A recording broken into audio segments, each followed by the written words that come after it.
is the fighting pride of Liverpool. He is finishing people in ways that we have never seen before. We are watching a star reborn right now. This man, he can do it all. Ladies and gentlemen, this is Shem Rock.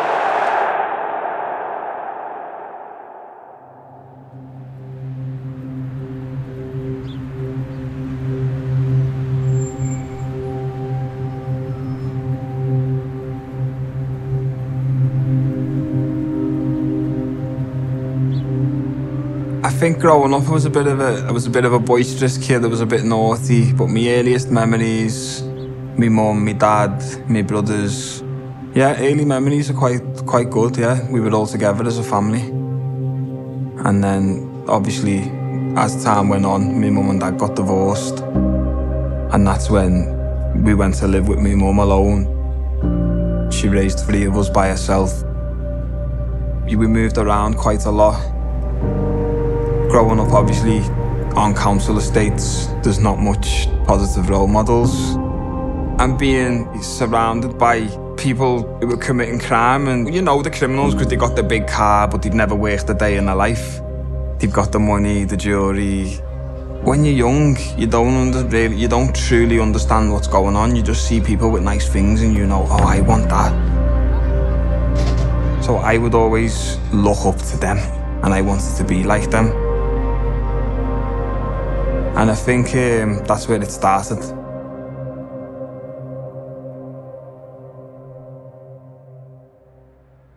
Early ages as a teen, at school weren't really for me.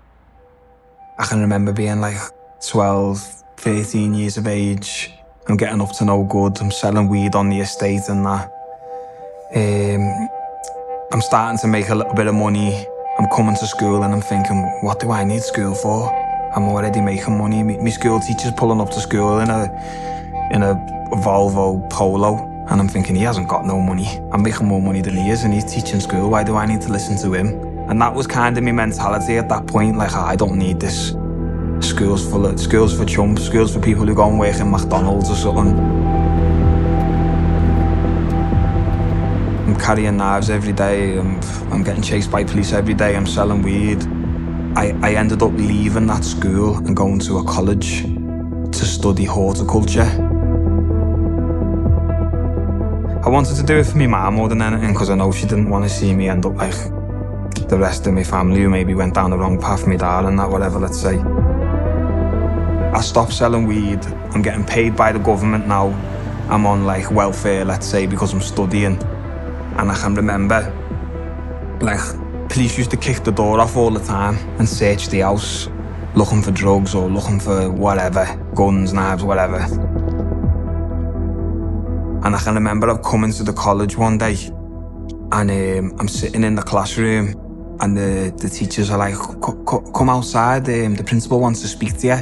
And as I've come out the classroom, all police just jumped on me and they've all twisted me up, arrested me. Gone to the principal's office and spoke to the principal, and the principal's like, you can't come here no more. We spoke to the police and the police said that you've been selling Class A drugs to the students, you sell crack, you're in a gang, you've got guns, and I was like, at that point in my life, I really did try and like apply myself. I stopped doing everything I was doing and I was going to that college. It was hard because now I'm not making that same money. Now I'm just living off the government.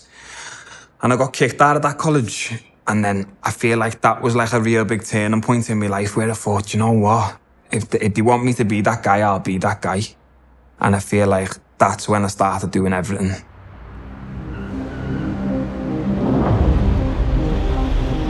At 16, 17, 18, now things just start getting bigger and bigger. I'm making more money, I'm doing more things. And then that's when I got the main crime that I was wanted for at the time, the aggravated burglary, which, funnily enough, was the crime that I didn't commit. I might have been a drug dealer, I might have been doing no good and having fights in the streets and whatever, but I was never a house robber, I was never a burglar. So I'm doing what I'm doing, I'm about on the street. One day I get caught and I've been arrested. I'm walking home from the police station, it's got to be 11 at night. As I'm walking home from the police station, the police pull me over again to stop and search me. And I remember I pulled out my letter from the police to say I've just been bailed from the police station. And they just drove off. As they drove off, my phone rang, I've answered it. Hello, it's me solicitor. I'm like, what's up? Like, I'm thinking, what does she want? I've already been bailed. What's up? And she's like, the police have made a mistake. They weren't meant to bail you. They want to remand you into custody. Can you come back? So then that's when I've been like, tell them I'll come back first thing in the morning. It's too late now, I've got no transport, blah, blah, blah. I've made the decision immediately to run. After everything I've been through with them police, like kicking my door off, I didn't believe that they were going to do right by me. And that's why I decided to run. Because I thought, there's no way I'm sitting in jail for a crime that I haven't committed. Being young, being dumb, I ran. And I probably shouldn't have, but I'm glad I did, because if I did never run, I would have never found martial arts. I woke up first thing in the morning, like 5, 6 a.m, because I was a bit paranoid, thinking they might come to my house for me. I've applied for a passport, got my passport back that day. I've then got the train from Liverpool Lime Street to London. When I went to get on the train to France on the Eurostar, there was 2 queues. There was a man and a woman, and I can remember they were looking at the passports and scanning them. And I remember I'm sweating. I'm thinking, oh my God, they're gonna check my passport, they're gonna scan it, something's gonna come back that I'm wanted, I'm gonna get arrested. And I remember this queue was moving quicker, so I've changed into this queue. And as I gave my passport to the woman, she just went, thanks. She didn't even scan it. And I just got straight on the Eurostar. And I'm thinking, what? Now, as I'm on the Eurostar, for some reason I thought we were gonna stop at a border and get a passport check. So I'm still sweating on the train thinking, oh, I still haven't made it. And then, okay, we're at France, I got off the train and I'm like, no border checks, no nothing, it was that easy. I thought, wow. Honestly, when I first left, I didn't think I was going to make it past London, never mind France and Thailand. But in my mind, I just thought, fuck the police. I want to make their job as hard as possible. From France, I flew to Dubai, from Dubai to Bangkok, and then I flew to Koh Samui. So the fact that I lasted 9 months in Koh Samui, after then I thought, I don't think these are coming for me here, I think the coast is clear. And that's when I decided to go to Malaysia. I'm walking down the street in Malaysia. I see a sign that says Brazilian Jiu-Jitsu. So I thought, you know what? I'm gonna try this. In my mind, when I first went to that class, I thought in my head, I'm gonna batter everyone. I've had fights before, I'm in shape, I lift weights, I play footy every day. Everyone's a bit smaller. Like, don't get me wrong, there's a few big guys, but it's not the same, do you know what I mean? I'm thinking, yeah, I'm gonna smash everyone here. My coach put me to roll, and I'm getting absolutely battered by everyone, lad. I was getting choked out by women, by kids. I rolled with a 12-year-old. And I just remember he was doing all mad gi chokes and wrapping his lapel around me. I'm getting choked and I'm like, one sec, like, give us a sec. And I remember at the end, the coach was like, do you want to roll? So I rolled with the coach. Straight away, he's put me in a triangle. And I'm like, I didn't even know what a triangle was. I'm like, what's this? Next minute I can feel it getting tight and I'm starting to get choked out. I thought, oh, I know how to get out of this. Picked him up, boom, slammed him. Biggest mistake I could have made. Biggest mistake I could have made. His face is just, instantly he's fuming. Now, rather than being all nice with me, he's submitting me. And when I'm going tap, tap, tap, he's holding it for a little second longer, letting it go and carrying on. It wasn't even like stop, reset, shake hands, let's go. Tap, tap, tap, tap, tap, tap. He must have tapped me out in a 5-minute roll about 40 times.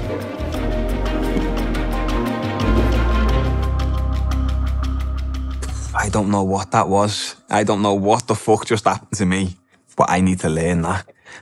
Whatever just happened to me, I want to be able to do that to other people. So from that point, I just started going every single day, 3 times a day, non-stop.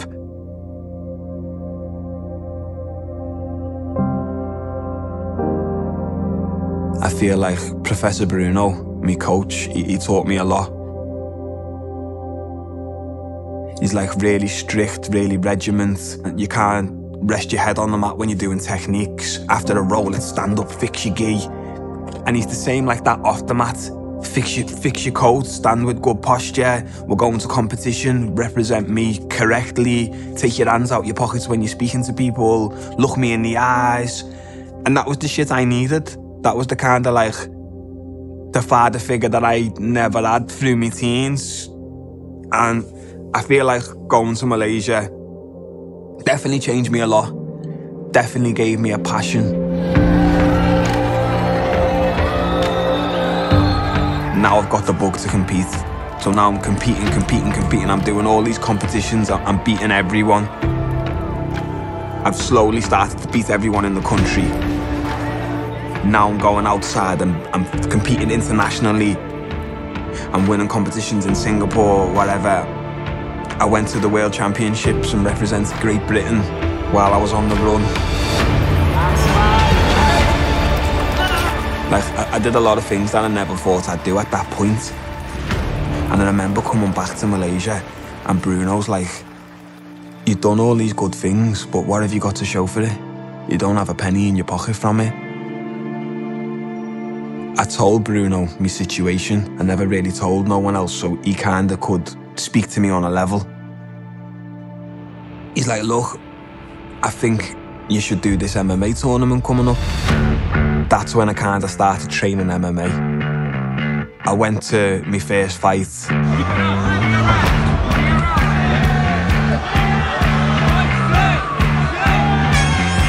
Second fight, and I'm just now starting to take people down and submit people in MMA. And I remember thinking like, it's more dangerous. But when I take these people down, they don't really know what to do on the floor like Jiu-Jitsu guys. So I was like, I'm enjoying this. So I'm going competition. I got all the way to the final. Now I'm in the final, another hurdle. The owner of the show, Malaysian Invasion, he's contacted the gym and was like, we found out Shaquem's wanted. We're taking him from the show. Somehow, my gym owner has gone to the British Embassy on my behalf. And I don't know how he done it, but he did. He got a letter from the British Embassy to say Shaquem can compete and he's not wanted. Don't know how, but he did. He's given it to the guy. The guy let me fight. Make some noise, Shem Rock! Check that leg kick. Nice combo. Yes, combination. Nice knee. And Nazri with the Thai plum. Okay, he's looking for dominance. Oh, nice takedown. He's up very high. Now He has the shoulder. I won the final and I won my first amateur title. And again, Shem Rock, our winner via a fantastic submission. And another opportunity arrives to be on another TV show. Obviously, when I've come back to Malaysia, another phone call. We found out you wanted. You're being terminated. My gym have kicked me out. My gym don't want to know me no more. All of the fighters in my gym are all from one championship. The gym owner's like, if you can't go there, we don't want you there no more. It was a bit heartbreaking, but now I've got nowhere to train. I thought, I want to go home, but I can't. I've probably done all I can do in Southeast Asia. I thought, Europe's where I need to be. I need to get on shows in Europe. I thought, where can I go that's like Liverpool, but isn't Liverpool, and the people are the same? I'm going to Dublin. I've went down to Dublin Combat Academy. I told them from day one, I said, look, I'm on the run. I did used to be a criminal, but I'm not no more. This is the crime I was wanted for. I am wanted for. I didn't commit it though, lad. And he was like, cool. look, as long as you're here and you're training, as long as you're doing the right thing, we're happy to have you here. So, I'm in Dublin Combat Academy. I'm doing striking full time now. I'm just improving my striking every day. A fight's come up on the horizon. I've been offered a world title fight in Belfast. Belfast is Northern Ireland, which is UK territory. So now I had to weigh the risks, and I thought, you know what? I'm not running, I'm not hiding. I've made it 8 years, 9 years at this point. If they get me, they get me. Shem's training videos, nice knee, that almost, think of it. So I went to Belfast. Hard squeeze. I won me fight. There it is. Beautiful Jiu-Jitsu by Shem Rock. I won the belt. Shem Rock! My first ever professional title. And now that I've won it, this is when all the little snakes start coming out the woodwork, all these fake profiles on Instagram, people sharing me mugshot, people were commenting under the promotions pictures of me with the title, he's a robber, he's a scumbag, he's a criminal. So I thought, I know this is a bigger risk going back to defend it, but I don't care. I went back to defend me belt. Take down with Shem Rock, look at the end of 2 hooks in, look at that level straight away, but Kelly explodes and gets out. It was the first fight my mum ever come to watch me. My mum come over with me little brother. That hit landed on the temple, and we see Kelly in the Shem Rock is out! We have a new champion! I got knocked out. And then I got arrested. The Scouse police flew me straight back to Liverpool. And then I went from training and fighting straight to jail. I was straight into Walton jail. I got remanded into custody. They refused to give me bail. When I went to court, they said I've travelled the world on fake passports. And that's why they shouldn't give me bail, because I'll run. I travelled the world on my own passport. I never needed to use no one else's. It's not their fault, they're stupid, but it is what it is. I ended up doing 6 months in Walton. It wasn't nice, it wasn't fun. I would never glamorise it. I would never recommend anyone goes there. It was the shittest time of my life. But it was something that I needed to go through to get to where I am now.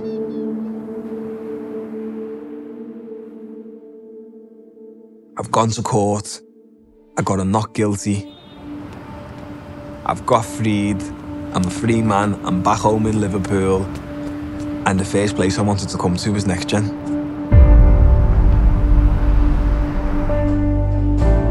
My first session in Next Gen, I'm training with Paddy, I'm training with Molly, I'm here, it was Boss Lad. I threw up everywhere in the toilet, being out of shape from jail, but I was loving it, lad. And I just committed myself to the gym every day. I ended up winning 2 world titles for the gym, and now ultimately getting signed by Oktagon, and here I am, do you know what I mean? It doesn't matter who I'm fighting, he's just a body. It can be whoever, I don't see a person anymore. It's not a game, it's not fun. It's a fight to the death. And if I don't kill him, he's gonna kill me in front of my family, and that's not happening. If the referee don't jump in, I don't give a fuck, I'm not stopping. There's no mercy. No, I'm there to take his head off.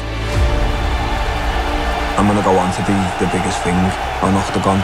I'm gonna run through this fella April 29th, first round submission. I'll take the lightweight belt, I'll take the featherweight belt, and trust me, people are gonna remember my name.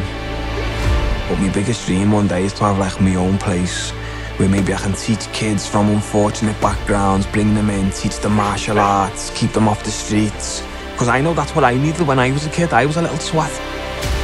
But I know if I had this when I was a kid, I would have loved it. My role models were fucking big gangbangers on the corner. But now, we do have that. So now it's our job as them people to represent for this city and show like, nah, you don't need to do that, boys. You can make money doing this. You can better your life doing this. And ultimately, that's my goal. All the people who shut the door on me, everyone who hated. You want to know me now? You want to know me now? We couldn't have written a better ending. But for me, it's just the beginning. And Oktagon's the platform for me to showcase what I can do.